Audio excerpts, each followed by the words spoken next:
Your phone buzzes. You already know you shouldn't look. You look anyway. Maybe it's nothing, an ad, a like on a photo from 3 days ago. It doesn't matter. Your hand moves before your mind decides anything at all. You call this a willpower problem. It isn't. The real reason is far stranger, and it has almost nothing to do with the phone in your hand. Rewind 200,000 years. There is no glass screen. There is a rustle in the grass, and your ancestor's head snaps toward it instantly. Predator, food, rival tribe. The brain that survives is the brain that checks every single time. That checking reflex never disappeared. It just ran out of grass to check.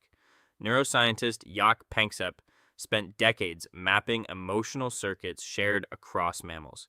He found one system that mattered more than almost any other. He called it the seeking system. Not pleasure, anticipation. The electric pull toward the next scrap of information. Stimulating it in animals didn't make them happy. It made them search, restlessly, compulsively. Sound familiar? Your phone didn't invent that hunger. It just learned to feed it on a schedule. In the 1950s, psychologist B.F. Skinner ran an experiment that explains more about today than almost any study since. Pigeons pecked a lever for food. Then Skinner changed the rule. Instead of a pellet every time, pellets came at random intervals. The pigeons didn't peck less. They pecked more, obsessively, chasing a reward they couldn't predict. Skinner called it variable ratio reinforcement. It remains the most powerful reward schedule ever discovered for producing compulsive behavior. The uncertainty itself is the hook. Your phone runs on that same uncertainty. You never know if the next scroll brings nothing or something thrilling. That unpredictability isn't an accident. It's Skinner's box, rebuilt in glass, carried in your pocket everywhere you go. But another ancient wire is being pulled here too. And this one isn't about reward. It's about survival through connection. For most of human history, being cut off from your group could kill you. Alone, you couldn't watch for predators while you slept. Alone, you were prey. Anthropologist Robin Dunbar studied primate social groups and found that brain size correlates with group size.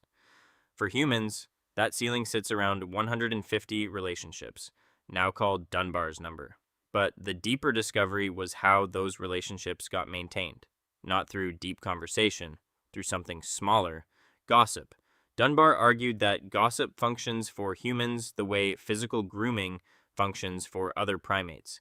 It's how you check that your place in the group is still secure. Your phone turned that grooming behavior into something available every second of the day. Every notification is a tiny social signal. Someone thought of you. Someone reacted. Your ancient brain doesn't know the difference between a close friend's text and a stranger's comment. It just knows. Social information detected. Check it. Now, here's the unsettling part. Your ancestors' checking reflex had limits. Only so much grass to watch. Only so many faces to track. Only so many hours before exhaustion forced rest. The system assumed the world would run out of things to check. The world never runs out anymore.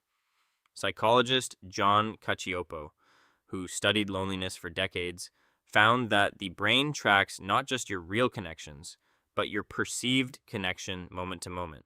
When that gauge drops, even slightly, the brain treats it as a quiet threat. Check in. Make sure you belong. Your phone lets you check that gauge instantly, constantly. And because checking brings brief relief, you keep doing it. Not because you're weak, because you're wired. So the next time your thumb moves before your mind catches up, understand what's happening underneath it, not a lack of discipline. 100,000-year-old alarm system tuned for rustling grass and shifting alliances, now firing constantly in a world built to trigger it on purpose. You're not broken, you're ancient. The device in your hand feels like the newest thing in your life. But every time you check it, you're running code older than language, older than fire, older than the tribe itself. A survival reflex hijacked, refined, and sold back to you. Your phone buzzes again. You already know you shouldn't look, but now at least you know exactly why you will.